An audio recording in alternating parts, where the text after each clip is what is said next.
আসসালামু আলাইকুম। আমি আসলে একটা কথা বলবো। কথাটা আসলে আপনাদের কেমন লাগবে জানি না। Content creator thoughts of Billal ভাই। এই থটস অফ বিল্লাল ভাই কিন্তু কনটেন্ট ক্রিয়েটর এবং কি ফেসবুক, ইউটিউব সব জায়গাতেই এখন ভাইরাল উনি।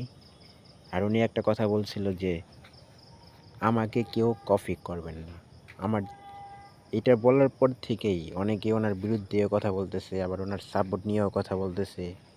মানে বুঝলাম না। উনি কিন্তু কথা বলছে কিন্তু ভালোর জন্যই বলছে।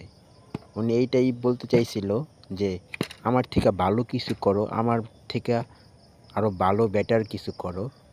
আমারে কপি করলে তো পিছাইয়াই থাকতে হবে। এজন্য আমার থেকেও ভালো কোনো কিছু করার চেষ্টা করো।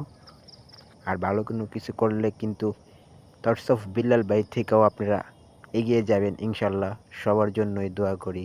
আর আপনারা সবাই ভিডিও বানাবেন, কন্টেন্ট ক্রিয়েটর হবেন। কারণ কন্টেন্ট ক্রিয়েটর যারাই আছে ফেসবুক, ইউটিউব থেকে টাকা ইনকাম করা যায় ভাই। টাকা ইনকাম করার জন্যই এত কষ্ট। যদি একবার কেউ অবশ্যই টাকা ইনকাম শুরু করতে পারবে। এই জন্যে সবাই এত কষ্ট করে ভিডিও বানায় ভাই। এমনি এমনি তো কেউ আর ভিডিও বানায় না।